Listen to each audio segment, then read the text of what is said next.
Gracias, Anet. Buenas noches a todas, a todos. Creo que pues este espacio de reflexión resulta muy pertinente, ¿no? Porque creo que pues hay muchas preguntas y hay necesidad de reflexionar, intercambiar opiniones, puntos de vista sobre el nuevo tema, sobre hacia dónde tendría que ir la estrategia de seguridad para cumplir el objetivo de cualquier Estado, que es ofrecerle seguridad a sus ciudadanos. Entonces, básicamente lo voy a hacer en dos momentos. Una primera, algunas cosas previas, y luego un poco cuáles son los aspectos centrales que yo pondría con un énfasis desde derechos humanos en el cambio de la estrategia de seguridad. Primero, ¿de dónde venimos? Bueno, yo creo que venimos de una estrategia implementada por el presidente Felipe Calderón, que hoy van apareciendo cada vez más elementos pues que plantean que es una estrategia que no fue exitosa, una estrategia que finalmente no logra el resultado si lo ponemos en términos de la seguridad, de una sensación objetiva, subjetiva de seguridad para los ciudadanos. ¿Qué son los datos que tenemos hasta ahora? Bueno, pues está, yo creo que este número sobre el tema de las personas asesinadas en medio de este conflicto, ¿no? Donde el primer tema es un número difícil de precisar, o sea, depende de la fuente que uno tome, puede ir desde 65,000 personas asesinadas, según cifras más o menos aceptadas por el gobierno federal saliente, 83,000 según el semanario Z con su metodología, hasta quien habla de 100,000, pero ahí hay todo un tema. Una segunda consecuencia de esta estrategia pues es el número de personas desaparecidas. Igual es una cifra difícil de precisar, pero digamos un dato muy reciente que apareció en estos últimos días es el que cita el Washington Post aludiendo a su vez información de la PGR, 25,000 personas desaparecidas en este último periodo. Y estos dos datos solo los pongo porque creo que son la muestra de uno de los problemas que tenemos en el tema de la seguridad, que es el de la delincuencia organizada y estas aristas. Pero yo creo que el foco puesto sobre eso me parece que finalmente eliminó la visibilidad de la otra parte del tema de la seguridad, que es la delincuencia común, la delincuencia que viven los ciudadanos cotidianos, el robo de auto, el robo de casa habitación, el robo de la billetera, etc. Y aquí cito los datos que nos ha dado el INEGI en estas encuestas sobre victimización, la encuesta nacional sobre victimización y percepción de seguridad pública. Tiene cifras muy similares en los dos últimos años, voy a dar las del 2011. Según esta encuesta, en el 2010 se cometieron en el país más de 22 millones de delitos, básicamente delincuencia común, porque la encuesta, cuando plantea la metodología, dice no mide delincuencia organizada. Y de esa cantidad, 20 millones y medio, 20,500,000 delitos, en números redondos, no se denuncian. O sea, el 92% son delitos que no se denuncian, lo que se llama como la cifra negra, pero ahora ya con una medición que empieza a tener consistencia. Y esto creo que es un dato importante porque el tema, es cierto, hay una problemática alrededor de delincuencia organizada, pero está todo lo que tiene que ver con delincuencia común. Y a esta cifra negra, la gran razón por la que la ciudadanía no denuncia es básicamente porque no confía en las instituciones, ¿no? Y esta misma encuesta habla del casi el 65% de las personas encuestadas que dicen no denuncio porque no creo que se haga solución. Entonces me parece que este es el otro elemento. Luego creo que pondría otro rasgo, pues digamos, los diversos estudios que plantean pues que hay un enorme déficit en conjunto de nuestro sistema de justicia. Está este último reporte del Proyecto Mundial de Justicia, pues donde nos coloca en el lugar 91 entre 97 países en términos de mala calidad de nuestro sistema de justicia. Y por último, pues estaría también los datos que han aparecido sobre el tema de la corrupción, o sea, un incremento en la problemática de la corrupción. No me detengo más, son solo unas pinceladas para plantear, creo que una problemática que tiene que ver con delincuencia, la inseguridad vinculada a delincuencia organizada, a delincuencia común, pero a todos estos problemas también del tema de corrupción. Y entonces, ¿qué tendría que cambiar? Bueno, con esto yo diría, a mí me parece que hay elementos para plantear que hay una estrategia, que venimos de una estrategia finalmente fracasada, que no logra el objetivo de construir seguridad para los ciudadanos. Entonces, ¿qué es lo que tendría que cambiar? Yo digo, creo que lo primero que tendría que cambiar es, tendría que haber una lógica mucho más efectiva, amplia, diversa de participación ciudadana. Y aquí yo quisiera insistir mucho desde la perspectiva de los derechos humanos, lo que se ha venido planteando como el derecho de la participación. Está la participación a través de los procesos electorales, pero también tanto Naciones Unidas como la Comisión Interamericana reconocen el derecho de los ciudadanos a participar de manera directa en los asuntos públicos. Y creo que hay que reivindicar hoy que la construcción de seguridad es eminentemente un asunto público y en el que la sociedad no puede quedar solo como víctima del delito o como mera espectadora pasiva de esa estrategia. Tendría entonces que reivindicar esto. Entonces, ¿qué tendría, en mi opinión, algunos aspectos? Pongo varios. Primero, creo que lo primero tendría que ser, tiene que haber un diagnóstico, o sea, un diagnóstico de dónde estamos. Enrique Peña Nieto durante la campaña dijo en varios momentos a propósito del tema de seguridad que había que evaluar, que había cosas de las que había hecho el gobierno anterior que habían funcionado y otras que no, pero nunca precisó cuáles eran unas y cuáles eran otras y dónde estábamos, cuál es la capacidad de nuestras instituciones para hacerle frente al problema de la seguridad, cuáles son las deficiencias, etc. Pues creo que lo primero que tenemos que demandar es un diagnóstico, o sea, ¿dónde estamos? ¿Cuáles son las causas? ¿Cuáles son la problemática que está a la base del tema de la inseguridad? ¿Cuáles son las capacidades institucionales que tenemos? ¿Cuáles son las que no tenemos y habría que desarrollar? Entonces me parece que no podemos seguir yendo a un planteamiento de una estrategia de seguridad sin tener la claridad primero de un diagnóstico y a su lado evidentemente la estrategia para mirar la coherencia entre uno y el otro elemento.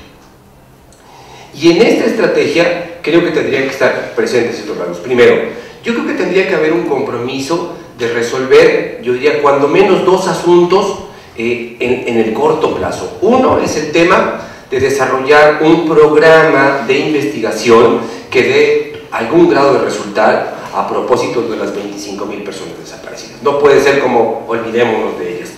Lo mismo diría respecto de todo este gran número de personas asesinadas y que básicamente lo que hay es murieron como consecuencia de un conflicto o de participar en delincuencia organizada. Y hay también información que nos muestra que en muchísimos casos no hay una averiguación que dé cuenta de las cosas. Me parece que ahí tendríamos que tener un primer compromiso en términos de estos asuntos en lo inmediato. Ahora, ya más en el mediano plazo, creo que el asunto, sí creo que tiene que haber un planteamiento de políticas preventivas. El Pacto por México habla de políticas preventivas y voy a leer algunos renglones. Dice en tema de prevención que habrá un programa nacional de prevención de la delincuencia y dice que se focalizará en los municipios con más violencia del país, el avance del nuevo sistema de seguridad social universal, programas de combate a la pobreza, las escuelas de tiempo completo, el programa de empleo para jóvenes, la recuperación de espacios públicos junto con las comunidades, etc. Básicamente es un recapitulado de otro de los apartados sobre el tema de combate a la pobreza. Pero yo creo que sigue habiendo en estas políticas, primero, no es muy claro, o sea, no está claro cómo las estructura, y segundo, creo que siguen siendo unas políticas más en la lógica, yo diría, de cierta ayuda a estos grupos sociales empobrecidos, pero no me parece que tenga la lógica de cómo le vamos a hacer frente para cerrar la brecha de las desigualdades. Porque hasta ahora el dato empírico que tenemos, por ejemplo, de acuerdo al Informe Mundial de la Violencia de Naciones Unidas y a estudios del PNUD, que ellos plantean que lo que incide en términos del incremento de la violencia y de la delincuencia son las desigualdades sociales, más que los procesos de empobrecimiento, sino las desigualdades sociales. Cuando hay grandes sectores de la sociedad que se saben excluidos, marginados, y que entonces ven que no tienen ningún incentivo, diríamos, finalmente cumplir cumplir las reglas porque es una sociedad enormemente desigual. Entonces, creo que ahí habría que plantear, sí, una política preventiva, pero que básicamente esté construida sobre políticas sociales que vayan a cerrar la brecha de las desigualdades. Esa sería una primera cosa. Una segunda, creo que está todo el campo del tema de la procuración de justicia, ¿no? Murillo Karam dijo hace un par de días que recibía la Procuraduría General de la República desmantelada, ¿no? Y bueno, que habrá que haber un proceso. Yo creo que en este gran tema de la procuración de justicia, me parece que tendría que entrar. Uno, creo que se tendría que plantear el tema de cómo avanzamos hacia la autonomía de los ministerios públicos, a la autonomía de las procuradurías. Creo que esa es una necesidad fundamental si queremos que avance la investigación de los delitos. Creo que el otro tendría que ser, en el caso de la Procuraduría General de la República, un plan preciso de cómo desarrollar capacidades de investigación, pero especializadas. Si es en el tema de delincuencia organizada, pues todo el tema del lavado de dinero, todo el tema de cómo cerrarle el flujo de capitales a la delincuencia organizada. Vale decir que en el Pacto por México no hay nada respecto de estos aspectos, es una ausencia y creo que habría que exigir un planteamiento de cómo se van a plantear. Y el otro, que tendría que ser también en este desarrollo de la PGR, cómo la PGR va a desarrollarse como una instancia de investigación y de acusación en el nuevo sistema penal acusatorio, donde fundamentalmente tiene que ser en base a investigación y a prueba científica y objetiva. Me parece que este tendría que ser el otro dato fundamental. Y creo que aquí se han planteado temas, Murillo Karam lo planteó también ahora que tomó protesta como procurador, la posible desaparición del arraigo, la revisión de los cateos, etcétera, que a fin de cuentas yo creo que es todo el tema de cómo la PGR se reconstruye en la lógica del debido proceso, y me parece que ese es un gran reto. Entonces, todo el tema de procuración de justicia, pero en la lógica mucho de sí desarrollo de las capacidades de investigación, y algo que hasta ahora no está puesto en el debate, que el presidente Peña Nieto no ha dicho nada, sería la posibilidad de dotar de autonomía a las procuradurías y en consecuencia a los ministerios públicos. El otro es, creo que el tema de un plan integral de cómo llevar a buen término la implementación del nuevo sistema de justicia penal acusatoria. Estamos a más de la mitad del plazo que puso la reforma constitucional, tenemos muy poco, pero yo diría, creo que aquí hay que revisar el plan básicamente a partir de dos cosas. Uno, cómo se le da prioridad al desarrollo en el ámbito federal y de los estados a la creación, constitución y fortalecimiento de las policías de investigación. O sea, partimos de que no tenemos policías de investigación en el país, hay que crearlas, policías de investigación científicas. Hay que desarrollar, yo diría, el tema de los servicios periciales que estén al alcance tanto de las víctimas de delito como de los acusados.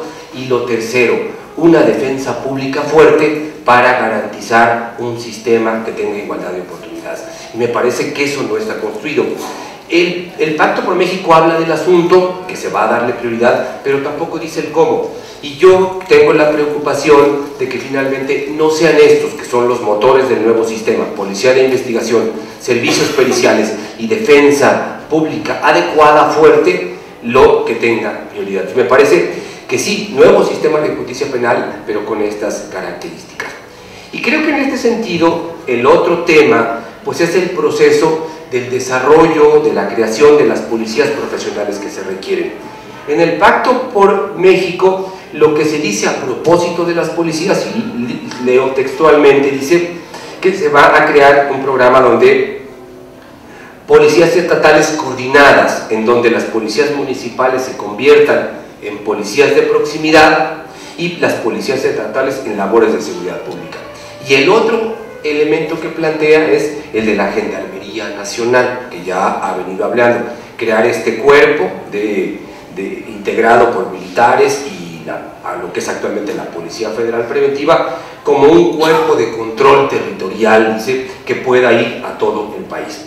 Pero tampoco tenemos hasta ahora una respuesta de cuál va a ser el proceso preciso y con tiempos y con indicadores de desarrollo de las policías que se requieren en el país. O sea, sobre todo si hacemos un recordatorio histórico, Desde 1998, el presidente Zedillo, cuando planteó la Cruzada Nacional por la Seguridad en aquel entonces, ya planteaba que era un problema el de las policías.